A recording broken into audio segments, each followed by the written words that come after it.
Right, this is what we're dealing with. It's the wonkiest wall I've ever seen. We've got white paint, we've got existing, and if you just look down that, you can see that it is absolutely buggered. Makes you wonder who built it, doesn't it? It's not great.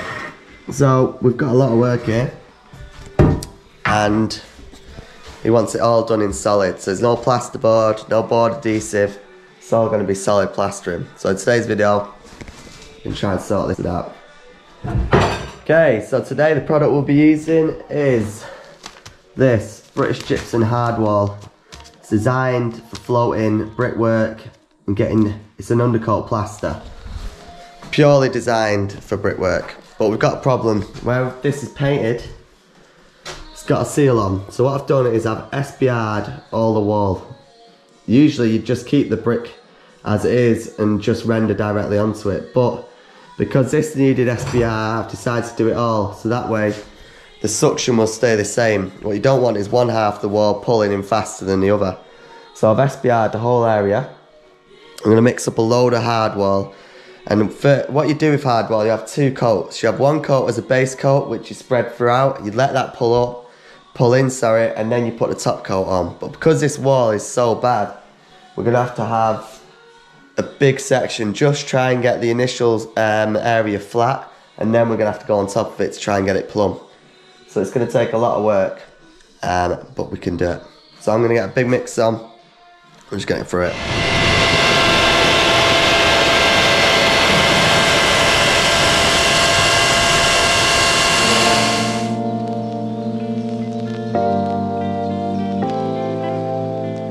Okay, so the first stage is just dubbing out the wall. We've obviously got a lot of low spots, a lot of high spots, but the first stage, you want to get initial coat flat. So this is kind of one section we worked up to.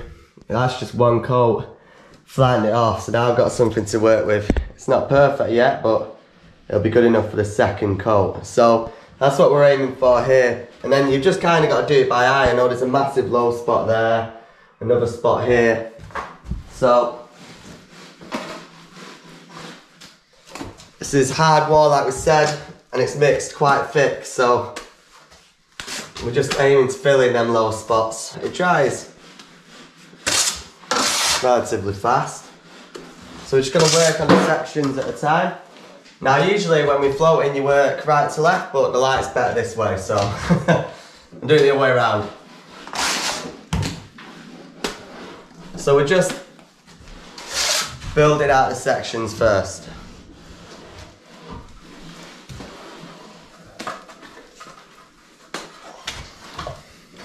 Don't be too fancy about it, we're just chucking it on. Try and get it straight-ish, but top first. We've already done the top section. And kind of just by eye, for now, gauging where the spots are. And the reason you use hardwall is it's designed for floating walls. Ideally, we would have had the brick. We would have just soaked it in and worked directly on that with a bit of water. But the good thing about hardwall, it lasts longer in the mix. It's not like bonding, it doesn't dry out very fast. You can build it out quite thick, it's a very lightweight product. And in my opinion, it's a lot nicer to use than bonding. Okay, so we've got a section on. I've applied the plaster, generally got it flat, but now it's to rule it. So, looking for any high spots to go off. Just take away the high spots first. Back in the bucket.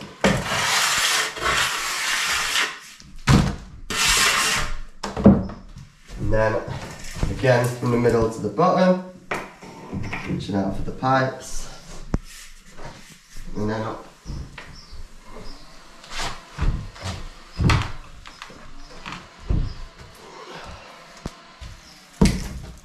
Now, the aim of this is to get it generally quite flat. We don't need it to be perfectly flat, because we are going to put another coat on. But the flatter we get it now, the easier the second coat is going to be, because it's got a nice base to work off. So,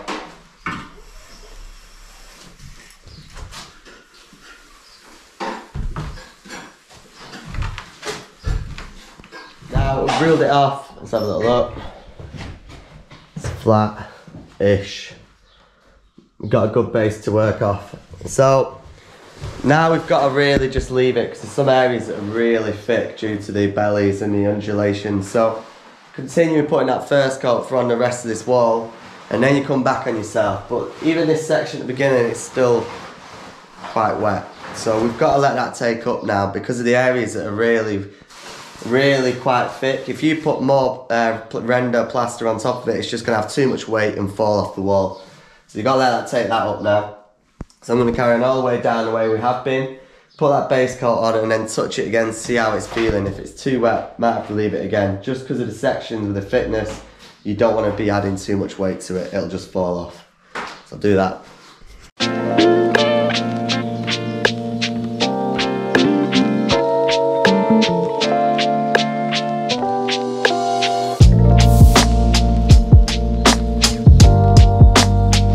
Okay, so we've got the length on, that's all good. Again, not perfect yet, but it's a lot better base to work with than what we had before. So now I'm going to mix a new batch, and this time we're going to start getting it flat and plumb. So I'm going to have a quick look on the level now, see how we're doing, and quickly gauge it. But I'm going to get a mix on, we're going to start getting it on straight away. So this section now is dried pretty nicely. It's got a nice touch to it. Still a bit wet, so we don't really have to worry about keying it up. It's got wet, it's got its rough patches, but we can go straight on there now. So it's picked up, it's got its own weight, can work straight on it. I mean, I'm debating, I might just key it up anyway. I might put a mechanical key in, because it's quite a long length. I don't want this to be too dry, so when I apply my second coat, it's not going to key it. So actually thinking about it, I'm going to give it a quick key with a scratcher, and then yeah, carry on from there. So yeah, I'm going to key it up. Let's do the right thing. Now this is just a scratcher. You don't usually have to do this with hardwall, but I've just got a feeling where the first section was quite dry, I just want to give it a bit of a scratch. So just want to rub this all the way through. And then we know the second coat has got something to sit on, because the second coat is still going to be quite thick to get over some of the lumps that are still showing. So there's still some break at the top that's quite bulbous, so we still need to put a bit of thickness on, despite having some areas that are, you know, a good inch thick already. So I'm just going to do it because of that, because we still need thickness. Again, hardwall overall thickness is usually about 12mm, roughly the same thickness as plasterboard. But because of the conditions of these walls and the state of them, we've just needed to do a lot thicker and just treat it differently. This has been a total different job to what it would have been if it was just floating a standard wall. So again, I'm going to rule it, because there's going to be a fair bit of thickness. I predict there's going to be another like 8mm, probably 10 max on there. So it's still quite a lot to hold. So giving it a key will give that top coat something to grip to. But yeah, like I said, normal hardwall, you put a thin coat, first coat on, and then come back to the beginning, put a top coat on just to bring it to around 12mm. You don't need it this thick. This is because I've just had too much to build out on. So I'm getting this on, get another mix on, and we're going to show you how to get the next bit flat. Oh, let's have a little look. We've got the level up against it there. I don't know if you can see that, but it is actually pretty good. So in terms of level, we've got a few dips in the middle, but generally that is actually quite straight to now. And it's saying it's level. Let's move up a little bit, see where we are overall. Same, it's very good actually. So, despite the wall being all over the place, there was a base he worked off. So I'm guessing the bricks, despite being, you know, all over the place, there's a bit out there actually. So I could probably pull the top in a little bit here. So the bottom may be a bit more thickness, but generally we're looking pretty good. So we don't actually need loads of thickness. I'm gonna pull it out, maybe add another 8mm or something, just bring out some of the dips. But yeah, we've got a pretty good base now, despite having a bad start. So Let's get the second coat on, start ruling it and start getting it plumb. Show you using this. Wall so far has already used 7 bags of hardwall, which is a lot really. So that's how much it takes to float it out. There's another 1 3/4 bag. So this coat is going to be a lot thinner compared to what we've just done, but still, it mounts up. There's a lot of plaster used here and a lot of water. Okay, so in terms of the mix is a bit thinner this time because we don't have as much thickness to build out. So we don't need it that thick. Again, I've already done the tops. And now we're doing, trying to get a flat base, a flat layer of plaster.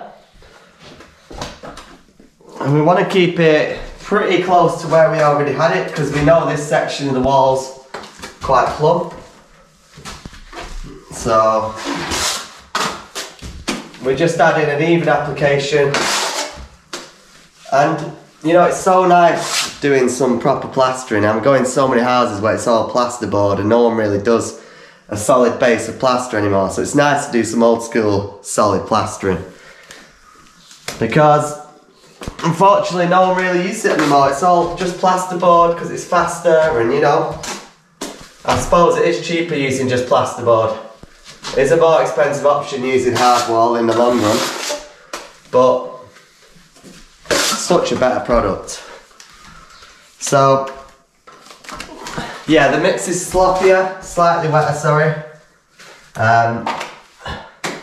We've got a nice base to work on, and the first coat is still actually quite damp. So this the hardwall is sticking nicely to itself. Again, when you're doing any floating work or rendering, you usually work right to left, but the light's a lot better on this side, so I've had to cheat it a little. So in this coat, the plaster's going to go a lot further, which is another reason why you want it a bit sloppier. Gives you a bit more working time. And it's just a bit easier to use. But as a product, hardwall is what you want to be using if you're doing any base work like this. It's a lovely product to use. If you've never used British Chips and hardwall, it is beautiful. It rules really well, sticks, it's very sticky, and it's very lightweight, which means you can really build it out. So I'm going to whack this section on, I'm going to rule it off and get it nice and flat and plumb. So we've got the render on. Now I want to rule it. This is a feather edge. This is an aluminium feather edge. It's called a feather edge, it's basically straight edge. This is just the type of feather edge I'm using. So do the first round, come in again.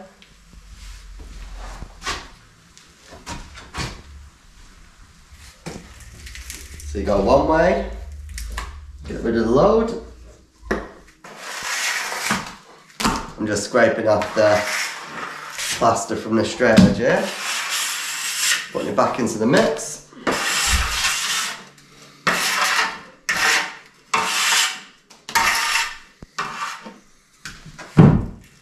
So we've gone one way, do the bottom, and then we want to come up. So we're now going horizontally, taking your time. I can't go any higher than that. So we go vertically, horizontally, and then just do a little check. Just going to do the buttons.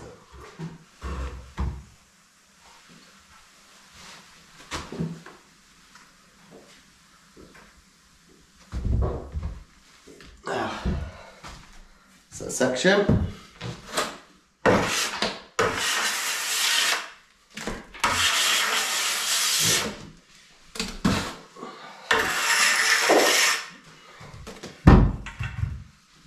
Now I'm just going to give it a little look, level.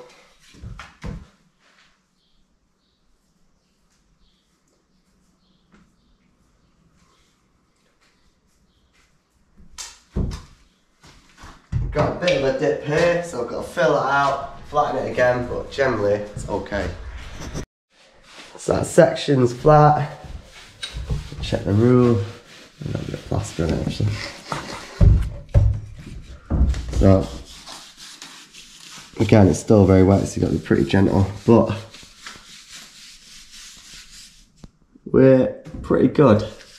So it's flat, you've got the rule on, and it's plumb. So again, we're just going to carry on through with that same motion now and just get the rest of it done. The render does last a lot further in this, it's less mixing, you can get it done faster. So let's carry on.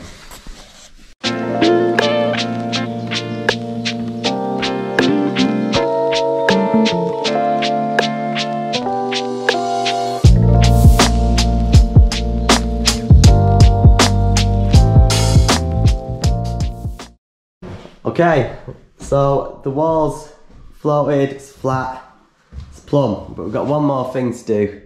We've got to apply a key. So this is a devil's float. It's basically a float with some screws or nails put into place. Whilst your render's still tacky, you put the float flat to the wall, and then do figure of 8 motions. Now what we're doing, we're basically floating the wall whilst applying a key. So we're pulling off any high spots and we're filling in any low spots because the render's still a bit wet, it's still playable. So we're doing 2 things. Applying the key whilst getting the wall flatter, basically. So you've got to be careful to not do it too late because the render will be too hard, but if you do it too early, you'll just pull it off. So a good rule of thumb is, especially on the edges, it's very important because this is an area that can get messed out. You want your external angles to be dead flat, and then we just work in the area and getting it all nice and flat. Again, another reason to use hardwall, it floats very well. It's quite creamy. It's a nice product to use a float on. So yeah, you do that throughout, and you do it all the way through. That means when it comes to plastering, you've got a key to work to, and it'll stick. So that is devil's float. It's another tip. Make sure you do it for hardwall because you need a key to plaster on. Now you're right. Right, so it's dried up nicely. Now it's still damp, but when you put your fingers in, it's not leaving any indentations. That's the best time to start skimming it. What I did do is, before you start, take your trowel and you just want to cut back any of the high spots. I've already done it, but you just got out the edge of your trowel, rub it up, keeps the wall flat, but it also cuts back any of the offcuts that were left when you scratched it up. So that is the ideal time to start plastering. It's ideal to do it on the same day, and when you put your pressure on, it doesn't leave in any indentation. So I'm going to mix up my finished plaster. We're going to apply it. One note, when you are plastering onto hardwall, it sucks in a lot faster than if it was plasterboard. So don't put too much area on when you plaster onto hardwall, because it pulls in a lot faster, it dries a lot faster. So just bear that in mind. I'm going to have 2 separate mixes. Going to get the first coat on, mix another batch and get the second coat on. And there we go. Okay, so now we're on the final part. Obviously we've done all the backing work, and I've mixed up some multi-finish plaster. This is the plaster you need to be using for hardwall.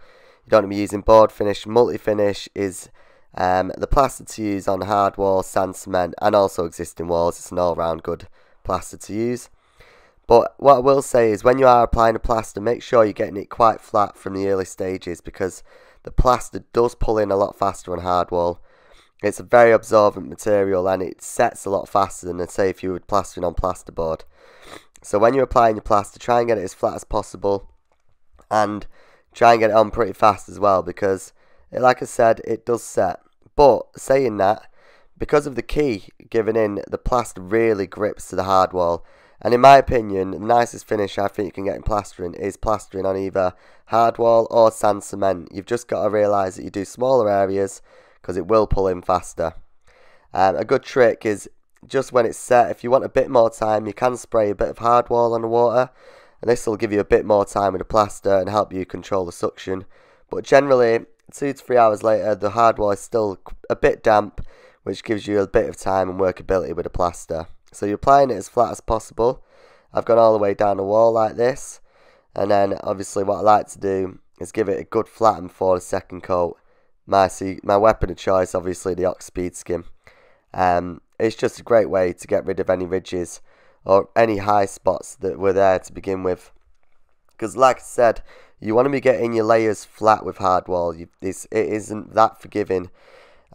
So even if it means spending a bit more time in the flattening process, because it pulls in so fast and it's got such a good key, that when you come to apply your second coat, you need to make sure your first coat is nice and flat.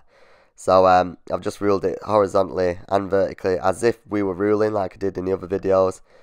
And then I've mixed a new batch of plaster. It's always good practice actually to mix a new batch of plaster hardwall. Again, you don't really want to be using the same mix. You want it to be quite sloppy, which gives you a bit more playing time and a bit more room to work with. So yeah, mixed up a new batch, and again, applying it pretty fast onto your first coat. You don't really want to be waiting around, because that first coat can pull in quite fast with hardwall.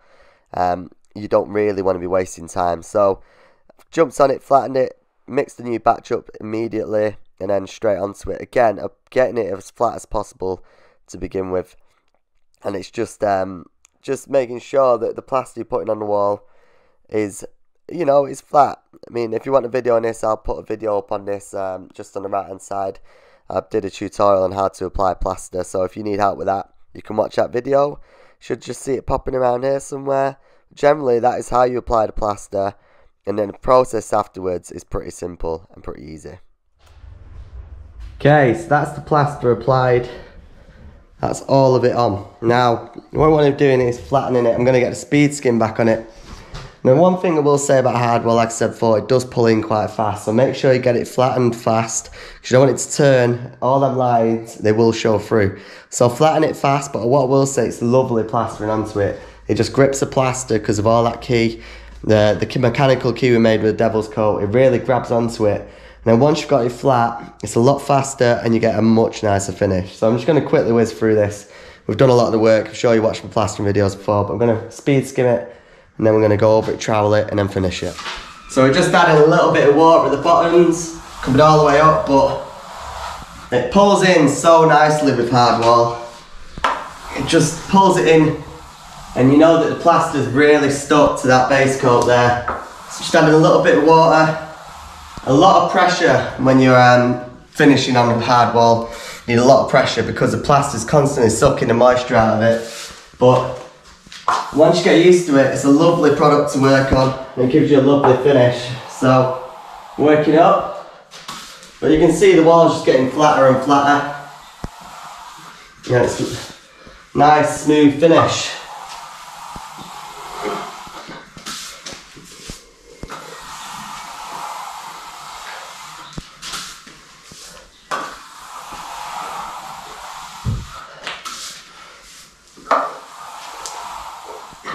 And then one great way to flatter walls is cross troweling. It's a great time now to cross trowel the plaster. We've done a few verticals, come across, and it really helps get the plaster extra flat.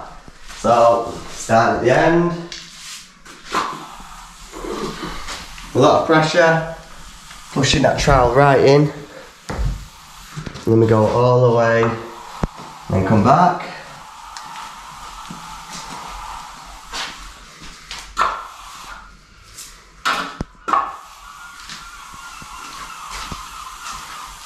Just get that wall flatter and flatter. That's what it's all about.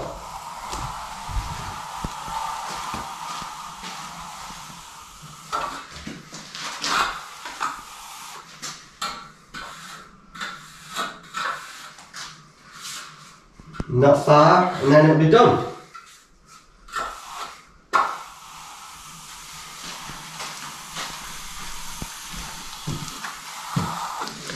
Another tip, cross troweling, vertical. But then after this, we're pretty much done with the plastering. We're not quite there with the finish yet, but there's not many more strokes we can do. We're nearly finished. So maybe one wet trowel, one dry trowel, and that'd be it finished. So that is the best way to get your walls dead flat in plastering, using no plasterboard adhesive, just solid plaster. If you like this video, please hit the like button and please subscribe to our channel. And if you want more advice on how to get the finish in plastering, as in where we just do normal plastering on existing walls or plasterboard, and feel free to sign up to our free welcome course. We'll show you the 7-step process to plastering a wall. We'll show you how to mix the plaster, exactly which tools you need, and the best mix for success. So if you want to see that video in more depth where we just focus on the finishing side, hit the link below in the description, there should be something here. But yeah, thanks so much for watching. Displaying Great Plastering Beginners. Please like, please subscribe, and we'll see you next one. Cheers.